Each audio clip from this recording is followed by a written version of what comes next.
10 aastat tagasi täna veeresid tankid läbi Türgi tänavate, hävituslennukid lendasid üle Ankara ning osa sõjaväest üritas kukutada president Erdoğanit. Enam kui 250 inimest hukkus enne, kui riigipööre kokku varises. Ankara süüdistas selles USA's baseeruva vaimuliku Fethullah Güleni võrgustiku, kuid tema eitas igasugust seotust. Recep Tayyip Erdoğan kasutas nurjunud riigipööret selleks, et korraldada sõjaväes, kohtusüsteemis ja avalikus teenistuses puhastusi ning koondas seejärel rohkem võimu presidendi ameti alla. Sõjavägi ei pruugi enam valitud valitsust ohustada, kuid kriitikud ütlevad, et ka Recep Tayyip Erdoğani võimu piiravad demokraatlikud kontrollmehhanismid on oluliselt nõrgenenud. Et teemat edasi arutada on meiega liitunud Sinan Gidi, Türgi küsimuste vanemteadur mõttekojast Foundation for Defense of Democracies. Sinan, aitäh, et oled meiega i24 News Englishis.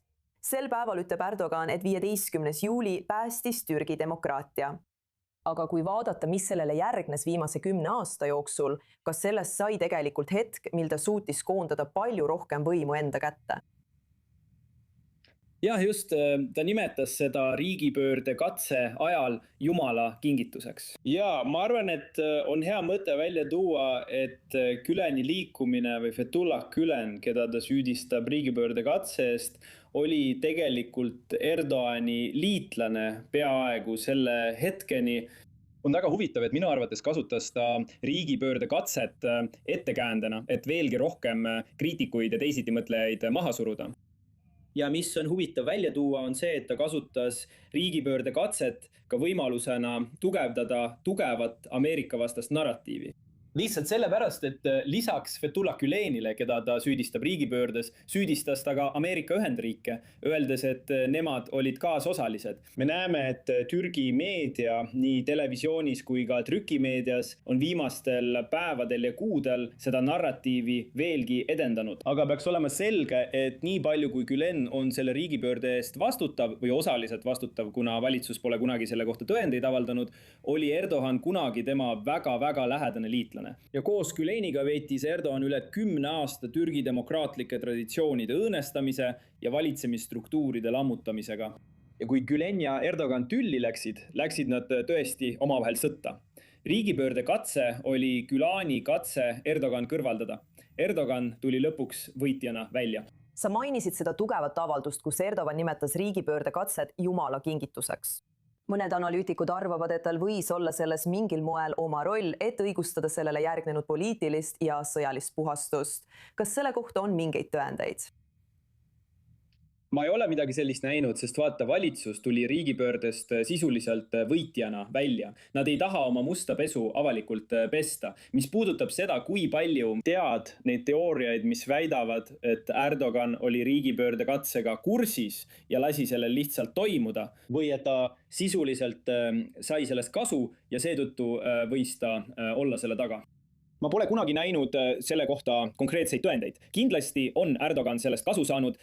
Sel ajal ütlesid nii Euroopa liidrid kui ka Ameerika Ühendriigid sisuliselt Erdoğanile, vaata, sa saad seda tõesti kasutada võimalusena oma demokraatlike standardite tugevdamiseks ja kinnistamiseks. Tead, kasuta seda hetke, et tõesti üles ehitada Türgi demokraatia uuesti. Selle asemel hakkas Erdoğan ründama kriitikuid ja teisiti mõtlejaid ning koondas võimu presidendi ameti ümber hoopis vastupidises suunas. Tead, see, kui palju ta tegelikult riigipöörde korraldajaid selle häbiväärsuse eest vastutusele võttis, on vaieldav. Me ei tea, kui palju süütud pandi ühte patta süüdlastega. Aga ma rõhutaksin ka seda, et tead, Gülen ja Erdoğan olid ühe ja sama mündi kaks vastandlikku poolt, eks. Mõlemad on islamistid, nad mõlemad võitlesid mingil moel Türgi kontrolli pärast.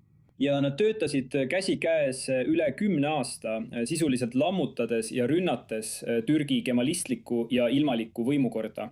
Aga kui neil tekkisid erimeelsused riigi juhtimise osas ja selles, kuhu Türgi peaks liikuma, läksid nad omavahel sõtta. Lihtsalt juhtus nii, et Erdoğan saavutas edu ja marginaliseeris Güleni liikumise teatud määral. Kui nüüd kasutatakse süüdistust FETÖ kaasosalises või terroristis, nagu Erdoğan seda nimetab, sageli iga kriitiku ja teisitimõtleja kohta, seostades neid Güleni liikumisega. See ongi lihtne väljapääs. viis, kuidas Erdogani vastaseid sildistada ja neid tavakiusata. Mis on viimase 10 aasta jooksul Güleni pooldajatega juhtunud? Kas liikumine tervikuna on mingil kujul veel Türgis elus? See on hea küsimus. Fethullah Gülen ise suri siin Ameerikas paar aastat tagasi.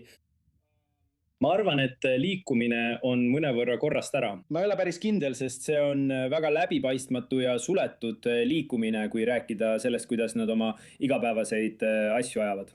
Organisatsioon, nii palju kui me näeme selle kombitsaid välismaal, väljaspool Türgit, on tegelikult endiselt elus ja tegutsev ja ma näen nende organisatsioon Washingtonis korraldamas üritusi. Nad on veidi. Nad on oma lähenemises mõnevõrra tagasihoidlikumad. Türgi sees olen ma aru saanud, et neid on seal tõsiselt maha surutud, aga tegemist on suure rahvusvahelise organisatsiooniga.